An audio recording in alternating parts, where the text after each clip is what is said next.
Nothing. Just let's see a movie title in chat. Let's see which one we're gonna start with. What movie title?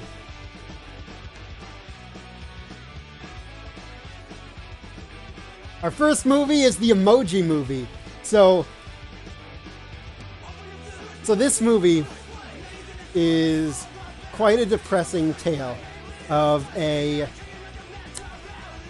meh emoji, right? And he's trying to fit in amongst his other emoji friends.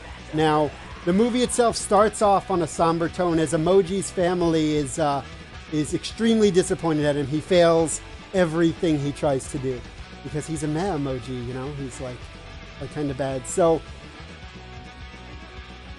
the movie starts off with this depressing, like him being abandoned by his family, and he's out all alone in the world of emojis, and the overall message of the movie seems to be, when you're feeling meh, just don't feel that way.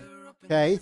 Now, the movie itself was okay. You know, I wouldn't recommend it to anyone, to put it short, but the writing was decent. They had some good subplots going. A romantic subplot between the meh emoji and a hand, which I personally felt was a metaphor about how people really just need a helping hand now and again, you know, and all relationships should just be with your own hand, and so that's sort of how I felt about that.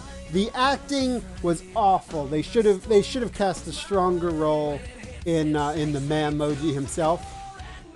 His name was Steve. They needed a better lead for Steve. The hand that was the love interest, completely flat. They did this musical number, and the singing, let me tell you, was worse than my karaoke earlier. They didn't hire any talent. It's like they just got some schmucks to do it. The movie was awful. Don't see it. Yeah, probably 2 out of 5 stars. And the only reason is because the animation in this movie was excellent. It's like they spent all their budget on the animating team, and then they said, fuck it, when it came to actors and plot. Next movie. Romance. I see Time Lord said Fast and the Furious 4, and we're going to do Princess Protection Program next. I don't know either of these movies, but it's Fast and Furious 8, sorry, not 4. So we got Fast and the Furious 8 and then Princess Protection Program. So Fast and the Furious 8. Obviously, this left off right where Fast and the Furious 7. This started right where Fast and Furious 7 left off. Otherwise, why would you name it Fast and the Furious 8? So, as you all remember, Fast and Furious 7 ended with the main character, call him Vin Diesel, because I think he's in the Fast and Furious movies, but I might be wrong. The main character had just realized that his family, right? His family was being threatened by a rival sports car racing gang. So, picking up right from where that movie left off, Vin Diesel's driving down the highway. And he's pulled over by the police, and he's arrested. So that's where the movie starts off, is he's in jail. He's trying to find his family, but he's in jail. So he winds up gambling with the warden, who loves car races, right? So he bets the warden, you know, I bet I can beat, with my car that you've impounded, I bet I can beat you in a race. And the stakes are freedom from jail. And the warden's like, I can't legally do that, and they put him to death. And that's how the movie ends. Overall, it's obviously not as good as the original Fast and the Furious. I think they probably should have rolled with the plot that they were going for originally, because it felt like they had two conflicting writers here. They had one writer who wanted to teach people, you know, you shouldn't car race. It leads to always like, that took a dark turn. So there's the two conflicting writers here. There's the writer that wanted it to be like a cool action movie, but then it felt like there was this other writer who just really wanted to teach people, don't car race, don't do it. It's going to be awful. Like, you're going to die. You get arrested. You get in trouble. It's absolutely... So there's this feuding going on in the writing room, most likely. Because you see places where this could be an awesome action movie, right? But then they have, like, this emotional stuff and is like, oh, racing cars is dangerous and stuff. So they really should have just stuck with one idea and rolled with it fully. The movie was completely unsatisfying. This Vin Diesel character was really flat. Like, I feel like it really required you to watch the other 7 movies to really understand what was going on.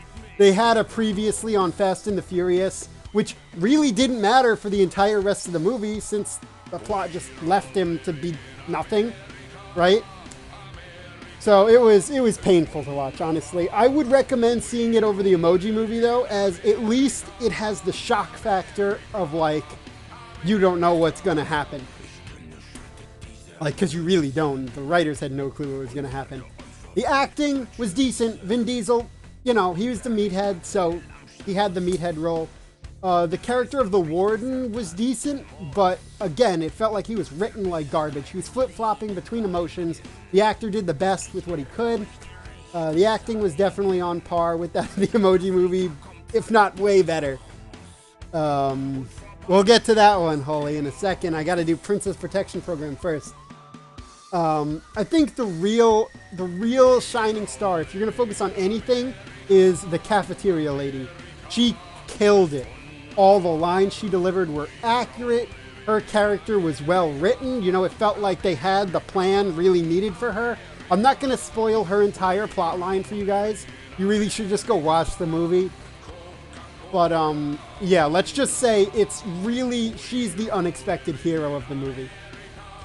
Just the scene with the Vin Diesel's last meal there is brilliant. It is brilliant. Because the cafeteria lady comes in and, it's one of the end scenes, but that is definitely one of the better plot lines in the movie. It's not a romance thing, no, but the actress definitely deserves a lot more credit, and she's going to get such a bad rap from this movie because it's so garbage.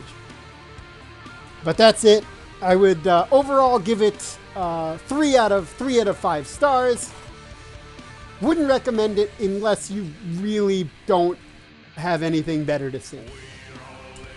Let's talk about the Princess Protection Program now. Another movie I admittedly haven't seen, but what I did see of it, right? So I went and saw this opening night because the options of what I was going to go see was limited. So Princess Protection Program. So this is a story of so there's this girl, right?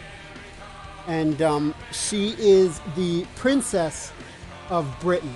She's the son of the queen, son of, like, whoever the queen of Britain is in the movie. They don't even introduce it. She's like the queen's essentially, welcome back, by the way, Time Lord. The queen's essentially ill, and they never really introduce her. You just meet the daughter. That's this princess named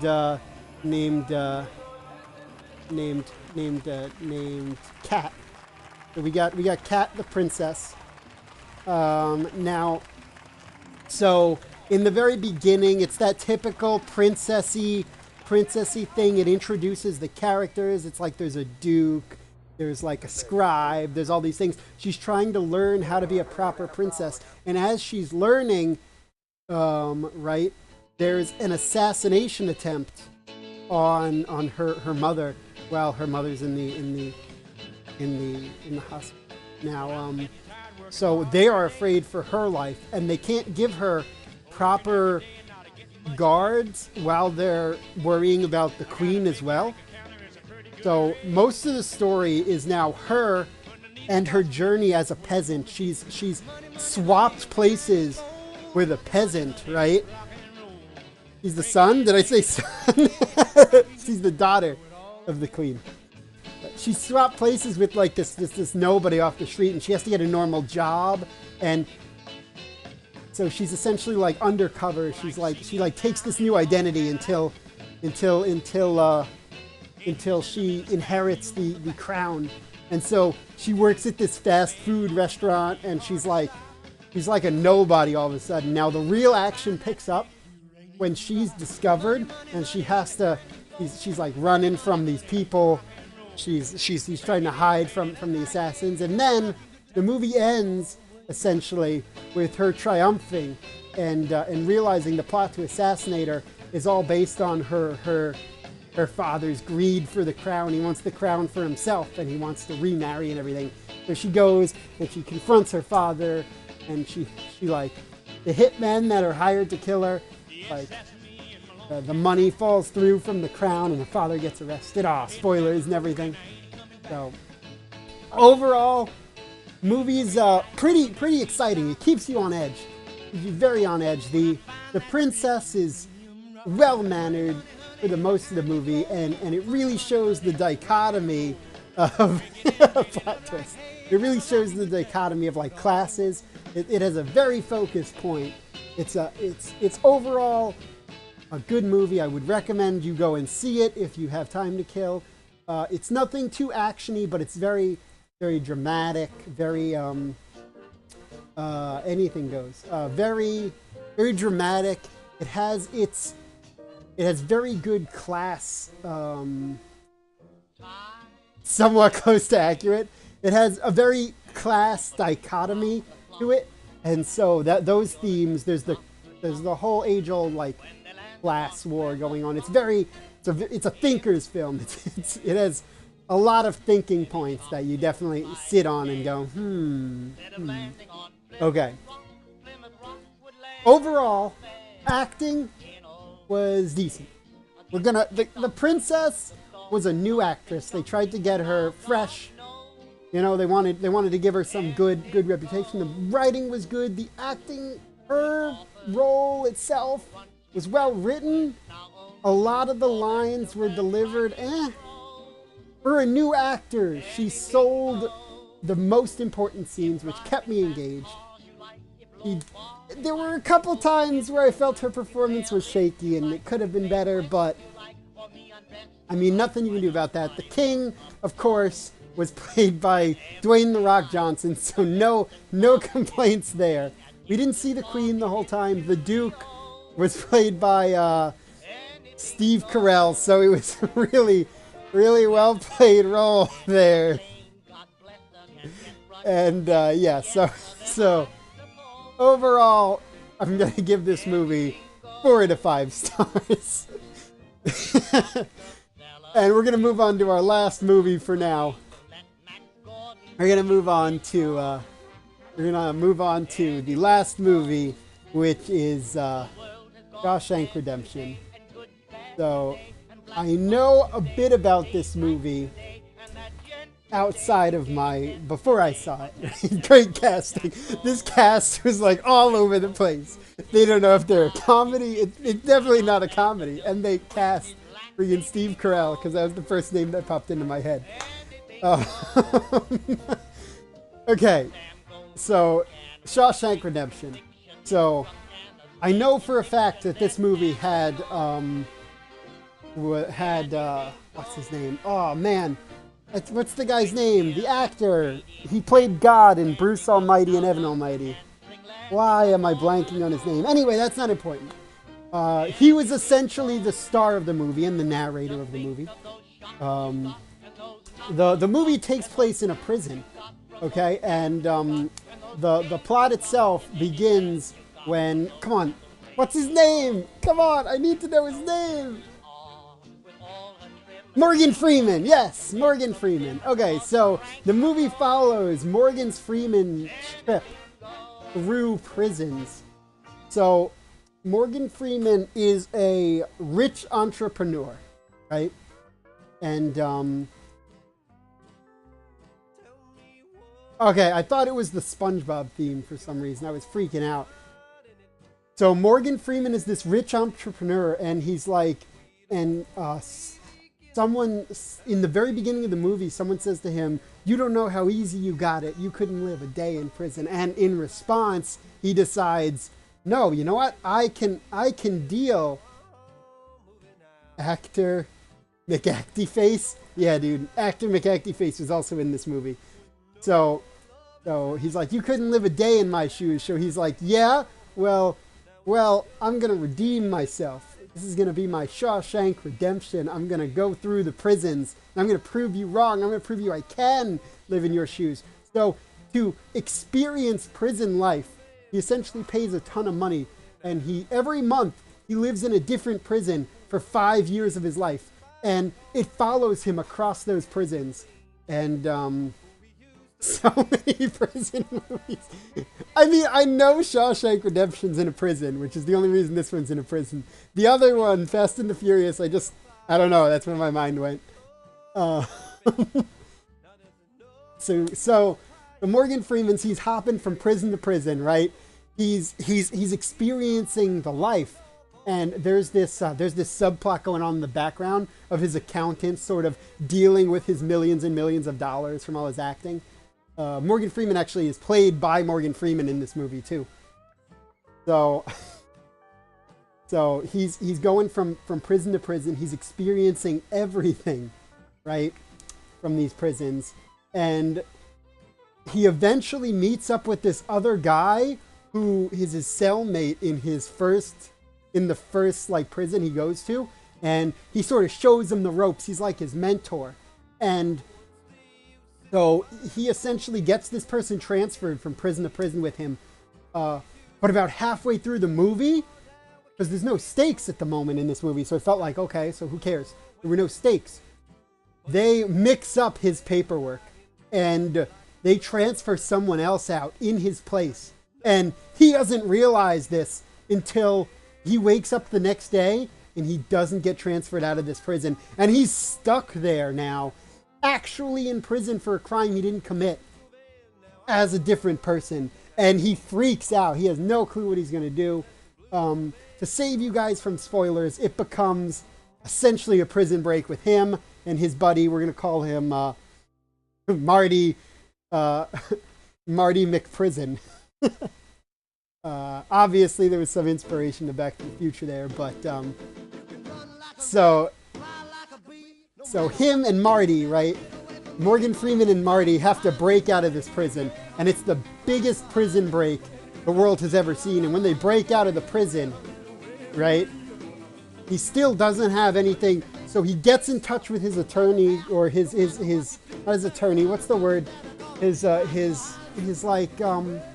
bank manager or whatever, the guy from earlier who's been running his accounts and everything, been running all his money. He gets in touch with him, and it turns out, right, that they swapped his identity on purpose, and we're trying to keep him in prison.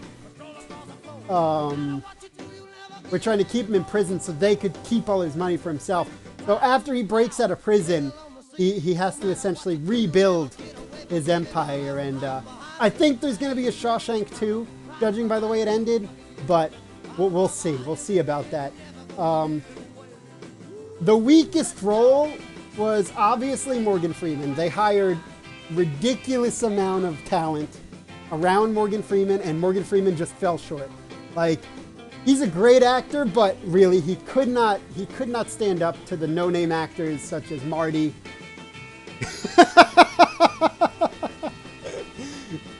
I have no idea, dude. This is just the movie I watched. I don't know. Movies are crazy these days. The actors in the movie could definitely have used some work. I think in general they did well. Morgan Freeman was the worst of them. No, they were all really good actors. What am I saying? They're all amazing actors. Morgan Freeman was the worst of them, which tells you just how good all the other actors were. So the writing was okay. It could have been written better. There's a reason it's considered a classic now, though. Just the swapping of roles is also quite a prevalent theme in these movies that we've seen. He switches places with a prisoner by accident, and there's some deceit going on. And my movies all have the same plot, and there's a plot twist, and that's it. So those are the kind of movies I review. If you don't like it, get out. But this movie, probably the best by far out of the ones I reviewed today. 5 stars. So 5 stars. Now we have quite